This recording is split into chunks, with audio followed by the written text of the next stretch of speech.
kita bahas satu persatu.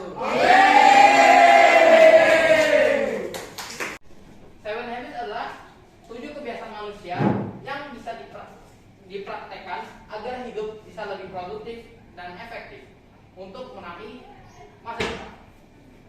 Tujuan leader ini adalah kepemimpinan diajarkan secara langsung kepada siswa, terintegrasi langsung dengan pelajar sehari-hari. Siswa dilatih untuk menggunakan bakat mereka untuk berkontribusi kepada seluruh komunitas sekolah dan lingkungan sekolah. Seven Habits ini dapat membantu Anda untuk menjadi pribadi yang efektif dalam mencapai tujuan dengan melakukan kebiasaan diri pada perilaku yang dilakukan secara berulang-ulang pada kehidupan sehari-hari. Setelah saya menerapkan Seven Habits, ada beberapa perubahan yang saya rasakan. Dari mulai meja belajar yang sekarang penuh dengan jadwal yang tersusun rapi, buku catatan yang mulai berfungsi, serta sikap saya yang selalu fokus pada tujuan akhir.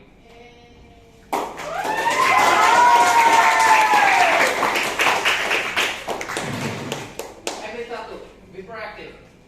Mengambil inisiatif dalam kehidupan dengan menyadari bahwa keputusan Anda adalah tanggung jawab terhadap pilihan yang Anda buat dan kemampuan untuk melakukan respon atau stimulus yang dihadapi.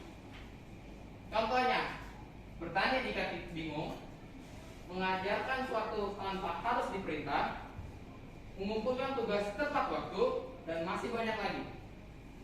Sebelum nyampe sini, kita apakah ada yang mau ditanyakan? Oke, lanjutnya. Begin with end in mind. Dengan berpikir dahulu pada tujuan akhir, maka kita bisa menentukan langkah yang kita perlu ambil, jalan mana yang perlu kita tuju, hidup seperti apa yang akan kita lakukan.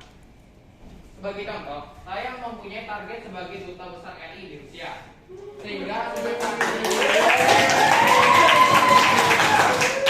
sehingga sejak saat ini saya mulai mempelajari bahasa Rusia dan budayanya, membuat jurnal atau catatan apa saja yang telah kita raih, membuat goals untuk mencapai apa yang kita raih.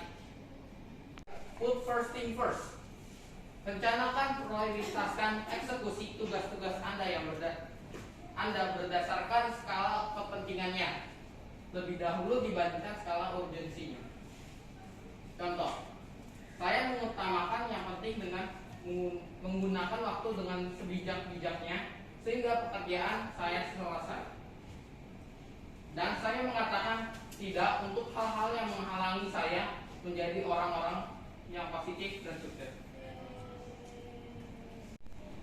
Habit 4, think win-win.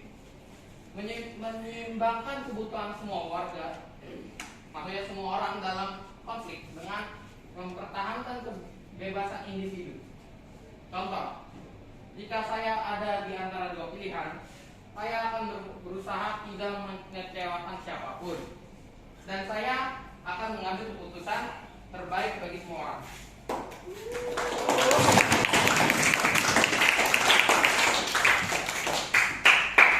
Habit 5, seek first understand, then to be understood. Kemampuan untuk mengerti orang lain terlebih dahulu, baru kita akan mudah dimengerti. Contohnya, saat teman menghadapi masalah, saya akan duduk bersama untuk mendengarkan cerita keluh kesah teman. Saya akan mencoba untuk merasakan dan berempati sehingga teman tidak merasakan kesendirian. Selanjutnya, habit 6, synergize. Sinergi adalah sebuah proses kerjasama atau interaksi yang menghasilkan suatu keseimbangan yang harmonis, sehingga bisa menghasilkan suatu yang optimal. Ada beberapa syarat utama untuk menciptakan sinergi, yakni kepercayaan, komunikasi yang efektif, feedback yang cepat, dan kreatif. Contohnya, saya bersinergi bersama teman-teman mengerjakan tugas kelompok secara bersama-sama, hingga dapat mengumpulkan tugas tersebut dengan tepat waktu dan mendapat nilai yang maksimal.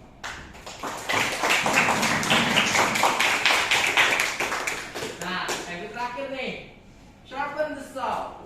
Habit ini merupakan langkah akhir yang dilakukan terus-menerus. Habit ketujuh ini adalah asah gergaji. Dengan mengamalkan semua habit yang telah didapatkan, insya Allah setiap habit-habitnya akan menjadi semakin tajam. Contohnya, saya selalu membiasakan diri saya untuk mengulang materi pembelajaran dan saya selalu mempersiapkan materi pembelajaran esok hari.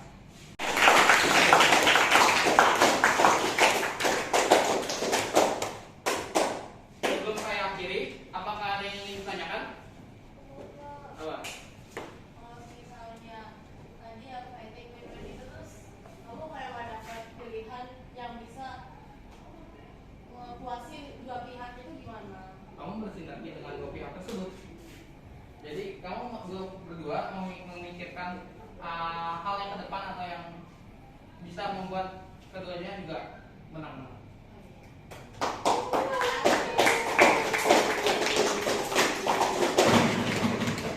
Ada yang ingin tanyakan? Sepertinya cukup. Saya akhiri. Wassalamualaikum warahmatullahi wabarakatuh.